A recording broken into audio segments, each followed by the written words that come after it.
श्री शिवाय नमस्तुभ्यम हर हर महादेव। कैसे हैं आप सब? देखिए, आज का यह वीडियो बहुत ही खास होने वाला है।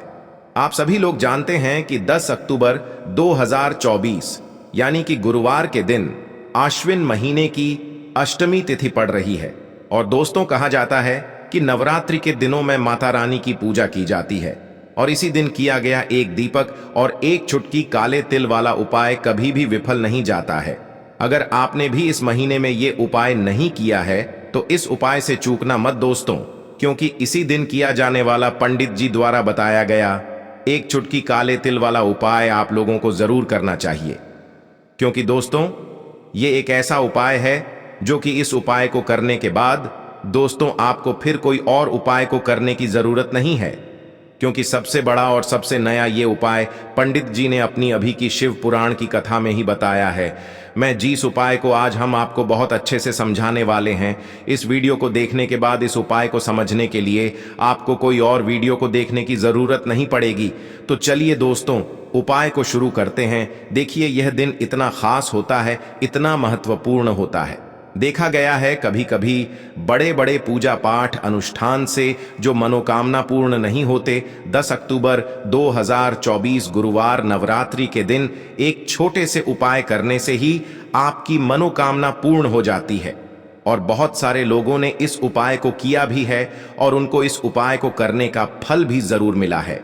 अगर आप लोग भी इस उपाय को गुरुवार अष्टमी की रात करना चाहते हैं तो आप इस उपाय को पहले अच्छे से समझ लेना, सुन लेना, उसके बाद करना। आपको इस उपाय का फल जरूर मिलेगा। और इस उपाय को कर लेने से आपके घर में चाहे किसी भी प्रकार की दुख और समस्या क्यों ना चल रही हो, चाहे आपको उसका कारण भी नहीं पता है कि भाई ये समस्या किस कारण से चल रही है, उसका कुछ भी कारण हो सकता है। जैसे पितर दोष हो सकता है या किसी भी तरह का मंगल दोष भी हो सकता है, और भी बहुत तरह के दोष होते हैं, कुछ भी हो सकता है। पर आपको इस उपाय को करने के लिए आपको अपने दोष को पता लगाने की भी जरूरत नहीं है। बस गुरुवार नवरात्रि के दिन आपको इस एक दीपक और एक चुटकी काले तिल वाले उपाय को आप लोगों को कर लेना है। यह एक ऐसा उपाय है जिस उपाय को अगर किसी विशेष दिन पर किया जाए तो भाई उस विशेष दिन का जो है वह तो हमें मिलता ही मिलता है। पर हमने उस दिन पर इस काले तिल वाले उपाय को किया है तो हमें उससे भी बड़ा फल मिलता है, और फल बहुत जल्दी मिलता है, क्योंकि आप इस उपाय को बहुत ही बड़े और विशेष दिन पर कर रहे हो। क्योंकि दोस्तों, 10 अक्टूबर 2024 यानी कि गुरुवार के दिन अष्टमी तिथि का बहुत ही ज्यादा बड़ा महत्व होता है। इसीलिए दोस्तों, आज की इस वीडियो में हम आप लोगों को एक दीपक और एक चुटकी काले तिल वाला उपाय समझाएंगे, जिस उपाय को करने से अगर आपकी किसी भी प्रकार की मनोकामना है, किसी भी प्रकार की परेशानी है, सबसे ज्यादा समस्याएं आपके जीवन में ही हैं। अगर आपको धन प्राप्ति नहीं हो पा रहा है, रुपए पैसे की आपके घर में लगातार दिक्कत परेशानियां चलती चली आ रही है, आपका व्यापार, आपकी नौकरी अगर अच्छे से नहीं चल रहे हैं, जिसकी वजह से घर में लगातार आर्थिक समस्याएं बनी रहती हैं, घर का कोई ना कोई सदस्य अगर बीमार रहता है, आपस में एक दूसरे से लड़ाई झगड़ा होता रहता है, किसी की अगर बनती नहीं है, तो पूज्य गुरुजी ने कहा है कि जब आपके जीवन में ऐसी परिस्थितियां आ जाएं कि आप एक एक रुपए खर्च करने से पहले कई कई बार सोचने लगे हो, आपको धन प्राप्ति अगर नहीं हो पा रहा हो, तो आपको सिर्फ और सिर्फ एक दीपक से एक ऐसा विशेष उपाय करना है जो आपकी इन सारी समस्याओं को सिर्फ 7 दिन के अंदर ही समाप्त कर देगा। तो चलिए जानते हैं इन विशेष उपायों के बारे में। लेकिन उससे पहले जो भी मेरे भाई मेरी प्यारी बहनें आज चैनल पर पहली बार आए हैं या मेरी आवाज आज पहली बार सुन रहे हैं, अगर आप भी महादेव के सच्चे भक्त हैं तो वीडियो को लाइक और चैनल को सब्सक्राइब जरूर कर लें और कमेंट बॉक्स में लिखे हर हर महादेव। उसके बाद में दोस्तों, अगर शाम के समय प्रदोष काल की बात करें, प्रदोष काल का जो समय है होता है वो शाम के 6 बजे से शुरू हो जाता है। मतलब शाम के 6 बजे से लेकर 7 बजे के बीच का जो समय होता है, ये समय प्रदोष काल का समय होता है। पर अभी जो मौसम चल रहा है, इस मौसम में जो है शाम बहुत देरी से होती है, तो आप इस उपाय को 7 या 8 बजे के बीच में भी कर सकते हो। मतलब शाम के 6 बजे से रात 8 बजे के बीच में आप कभी भी इस वाले उपाय को कर सकते हो, उसमें कोई भी दिक्कत वाली बात नहीं है। परंतु गुरुवार के दिन कोशिश करना कि समय के अंतर्गत ही कर लो। किसी कारणवश ना कर पाओ तो थोड़ा देरी से भी कर सकते हो, आपको उपाय का फल जरूर मिलेगा। सबसे पहला उपाय विशेषकर आपको 7 चने की दाल से करना है। तो इस उपाय के लिए आपको मात्र 7 चने की दाल लेना है। इसी के साथ में आपको एक तांबे के पात्र के अंदर शुद्ध जल लेना है और इन दोनों सामग्री को लेकर के आपको भगवान शिव के मंदिर में पहुंच जाना है। गुरु जी ने बताया है कि यह उपाय आप सुबह से लेकर शाम तक किसी भी समय कर सकते हैं। देखो दोस्तों, आपके पास जो 7 चने की दाल है, सबसे पहले तो उन पर आपको थोड़ा सा जल डाल करके उन्हें गीला कर लेना है। अब इस चने की दाल को आपको अपने सीधे हाथ की हथेली पर रखना है और आपके जीवन में जो दुर्भाग्य चल रहा है, आपके जीवन में जिन भी कार्यों में आपको रुकावट उत्पन्न हो रही है, जिन भी कार्य में आप बार बार असफल हो जाते हैं, तो आपको प्रार्थना करनी है, हे महादेव, मुझे इन सभी कार्यों में सफलता प्राप्त हो तथा मेरे जीतने भी कार्य अटक रहे, बस सभी परिपूर्ण हो। और ये 7 चने की दाल आपको भगवान शिव के शिवलिंग पर समर्पित कर देना है। बृहस्पतेश्वर महादेव का मन में स्मरण करते हुए गुरु जी ने कहा है कि जो भी व्यक्ति गुरुवार के दिन इस प्रकार से चने की दाल समर्पित कर देता है शिवलिंग पर, उसके जीवन से सारा दुर्भाग्य दूर हो जाता है। अब दोस्तों, अंत में जो एक जल का पात्र है आपके पास, इसे भी आपको भगवान शिव की शिवलिंग पर अर्पित कर देना है और श्री शिवाय नमस्तुभ्यम इस मंत्र का जाप करते हुए बस इतना सा उपाय करना है। आपको आपके जीवन का जितना भी दुर्भाग्य है वह सभी दूर होगा। अब दोस्तों, हम बात करते हैं दूसरे विशेष उपाय के बारे में। यह उपाय विशेषकर आपकी जो भी मनोकामनाएं हैं उन्हें परिपूर्ण करने वाला है। यदि आपको ऐसा लगता है कि आपने कई प्रकार के उपाय कर लिए हैं लेकिन महादेव अभी तक आपकी जो मनोकामना है उसे परिपूर्ण नहीं कर रहे हैं, तो आपको ये उपाय जरूर करना है। देखिए, इस उपाय को करने के लिए मात्र आपको एक गुड़ का टुकड़ा लेना है। इसी के साथ में आपको एक तांबे के पात्र के अंदर शुद्ध जल लेना है। देखिए, गुरुवार के दिन यदि हम गुड़ वाले जल से उपाय करते हैं तो बहुत ही चमत्कारी माना जाता है और इससे जो हमारा बृहस्पति ग्रह है वह भी मजबूत होता है। बृहस्पति ग्रह यदि हमारा मजबूत होता है तो हमें कभी भी जीवन में धन संपदा की कमी नहीं होती है। हमारे जीवन में जो दुर्भाग्य होता है वह भी सौभाग्य में बदल जाता है। तो देखिए दोस्तों, इस उपाय के लिए आपको एक गुड़ का टुकड़ा लेना है, एक तांबे के पात्र के अंदर शुद्ध जल लेना है और इन दोनों सामग्री को लेकर के आपको भगवान शिव के मंदिर में पहुंच जाना है। अब दोस्तों, इसे गुड़ के टुकड़े को आपको उससे जल के पात्र के अंदर डाल देना है और गुड़ से युक्त जल आपको तैयार कर लेना है। आप इस जल को आपको भगवान शिव की शिवलिंग पर अर्पित कर देना है। श्री शिवाय नमस्तुभ्यम इस मंत्र का जाप करते हुए और बृहस्पतेश्वर महादेव का मन में स्मरण करते हुए जो भी व्यक्ति गुरुवार के दिन इस प्रकार से यह गुड़ वाला जल समर्पित कर देता है शिवलिंग पर, उसके जीवन में कैसी भी कोई भी मनोकामना होगी वो हमारे महादेव परिपूर्ण कर देते हैं। तो आपको मनोकामना पूर्ति के लिए ये छोटा सा और सरल सा उपाय भी अवश्य ही करना है।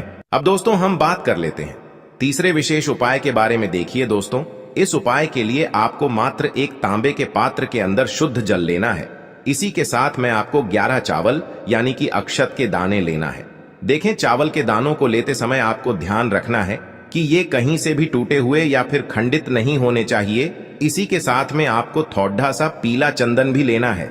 अब देखो दोस्तों, सबसे पहले तो इन सभी सामग्रियों को लेकर के आपको पहुंच जाना है भगवान शिव के मंदिर में। देखिए दोस्तों, सबसे पहले तो आपके पास जो चावल के दाने हैं उनमें आपको ये पीला चंदन थोड़ा सा डाल देना है और उन चावल के दानों पर आपको थोड़ा सा जल डाल करके उन्हें गीला करना है, यानी कि उन चावल के दानों को आपको पीला कर लेना है।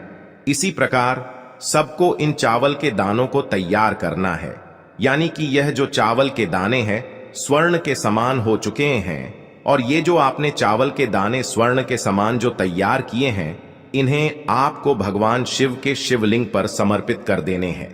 बृहस्पतेश्वर महादेव का मन से स्मरण करते हुए देखो, गुरुजी ने बताया है कि जो भी व्यक्ति पीले चंदन से युक्त इन चावल को तैयार करके शिवलिंग पर गुरुवार के दिन इस प्रकार से समर्पित कर देता है, उसके जीवन में जितना भी दुर्भाग्य है वह सभी दूर होने लगता है और जीवन की जो दरिद्रता है उससे भी उसको मुक्ति मिलने लगती है।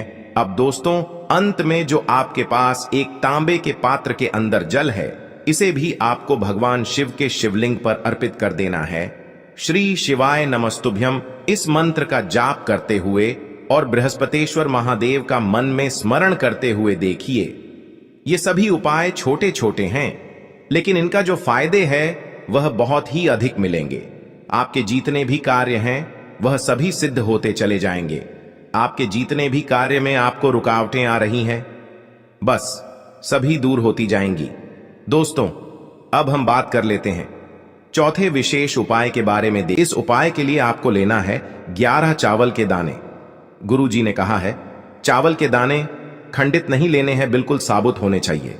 उसके साथ में आपको लेना है एक बेलपत्र।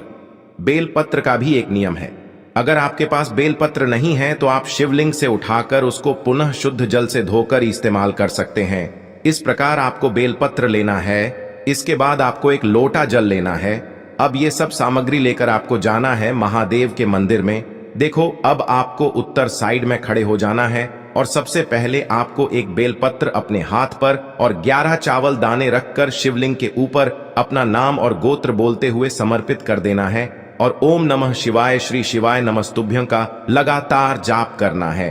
अब आपको जो एक लोटा जल साथ में लेकर आए थे उसे धीरे धीरे बेलपत्र और चावल दाने के ठीक ऊपर आपको समर्पित करते जाना है और शिव पुराण के मूल मंत्र श्री शिवाय नमस्तुभ्यं का 11 बार जाप करना है और अपनी मनोकामना बोलते जाना है। देखो, बस छोटा सा उपाय करना है, देखना एक दिन आपके सब काम बनने लग जाएंगे। गुरुजी का बहुत ही विशेष उपाय है। चलते हैं तीसरे उपाय की तरफ। देखिए, इस उपाय के लिए आपको 2 दीपक लेने होंगे। दोनों ही दीपक आप मिट्टी के भी ले सकते हैं और दोनों ही दीपक आप शुद्ध आटा मढ़कर उनके भी तैयार कर सकते हैं। अब दोस्तों, दोनों ही दीपक के अंदर आपको शुद्ध घी का प्रयोग करना होगा और एक दीपक के अंदर आपको गोल रुई की बाती का प्रयोग करना होगा और एक दीपक के अंदर आपको लंबी बाती का प्रयोग करना होगा। लंबी बाती वाले दीपक के अंदर आप मौली वाला जो धागा आता है कलावा का, उसकी बाती का प्रयोग भी आप लंबी पाती वाले दीपक के अंदर कर सकते हैं। देखिए, 2 दीपक वाला ये चमत्कारी उपाय केवल गुरुवार की रात्रि में ही किया जाता है, इसीलिए आपको इस उपाय को बहुत ही ध्यान से समझना। इसी के साथ में आपको 11 काले तिल के दाने लेना है और इसी के साथ में आपको मात्र 1 चुटकी हल्दी भी लेनी होगी। अब दोस्तों, यह सभी सामग्री लेकर के आपको रात्रि के समय पहुंच जाना है अपने घर में, जहां कहीं भी तुलसी जी का पौधा, तुलसी माता का निवास स्थान है, वहां पर देखिए दोस्तों, सबसे पहले तो आपके पास जो एक गोल बाती का दीपक, उसे आपको तुलसी जी के वहां पर प्रज्वलित करना है। दीपक को प्रज्वलित करते समय आपको ओम नमो भगवते वासुदेवाय इस मंत्र का 11 बार जाप कर लेना है। अब देखिए दोस्तों, आप जो 11 काले तिल के दाने लेकर के आए हैं उन्हें आपको अपने सीधे हाथ में रखना है और जो आपने गोल बाती वाला दीपक प्रज्वलित किया है माता तुलसी जी के वहां पर, उसके ऊपर से आपको इन 11 काले तिल को घड्डी की दिशा में घुमाना है। आपको अपना नाम और अपनी गोत्र को बोल देना है और फिर आपको इन काले तिल को उससे जलते हुए दीपक के अंदर डाल देने हैं। देखिए, काले तिल भगवान विष्णु के पसीने से उत्पन्न हुए हैं और जब भी हम यह दीपक गुरुवार की रात्रि में प्रज्वलित करते हैं तो इससे हमें हमारे कर्ज में राहत मिलती है, हमारे जीवन में धन प्राप्ति के नए नए मार्ग खुलते हैं, हमारा अगर कोई भी कार्य रुका हुआ है तो वह भी परिपूर्ण होता है। देखिए, गोल बाती का जो दीपक है, विशेषकर हम माता तुलसी के वहां पर भगवान विष्णु और माता लक्ष्मी के निमित्त प्रज्वलित कर रहे हैं, क्योंकि गुरुवार का जो दिन है वह विष्णु भगवान और माता धन लक्ष्मी को समर्पित होता है। इस प्रकार से आपको ये दीपक प्रज्वलित कर देना है। अब जो आपके पास लंबी बाती का दीपक है, 1 चुटकी हल्दी है, तो इससे आपको लेकर के पहुंचना है अपने घर के मंदिर में। आपके घर के मंदिर में माता लक्ष्मी की जो भी प्रतिमा ही मूर्ति है उनके सामने सबसे पहले तो आपको ये लंबी बाती का दीपक रखना है, फिर आपको दीपक को प्रज्वलित कर देना है। दीपक को प्रज्वलित करते समय आपको ओम महालक्ष्मी नमः इस मंत्र का जाप करते रहना है। अब दोस्तों, आपके पास जो एक छुटकी हल्दी है उसे आपको अपने सीधे हाथ में रखना है और इस एक छुटकी हल्दी को आपको उस दीपक के ऊपर से 11 बार घट डी डी ढी की दिशा में घुमाना है और आपको ओम महालक्ष्मी नमः मंत्र का जाप करते रहना है और इस एक छुटकी हल्दी को आपको उसे दीपक के अंदर डाल देना है। देखिए, एक छुटकी हल्दी वाला जो दीपक है आपके जीवन से दुर्भाग्य को समाप्त करता है, माता लक्ष्मी की आपको कृपा प्राप्त करवाएगा, धन प्राप्ति के आपके जीवन में नए नए मार्ग बनाएगा। तो इस प्रकार से आपको यह उपाय अवश्य करने हैं दोस्तों। यदि आपको उपाय से जुड़ा किसी भी प्रकार का सवाल पूछना है तो आप कमेंट बॉक्स में पूछ सकते हैं। उपाय को करते समय आप किसी भी प्रकार की गलती नहीं करनी है। अगर आपको वीडियो अच्छी लगी हो तो चैनल को सब्सक्राइब जरूर करें। हर हर महादेव। ओम नमः शिवाय।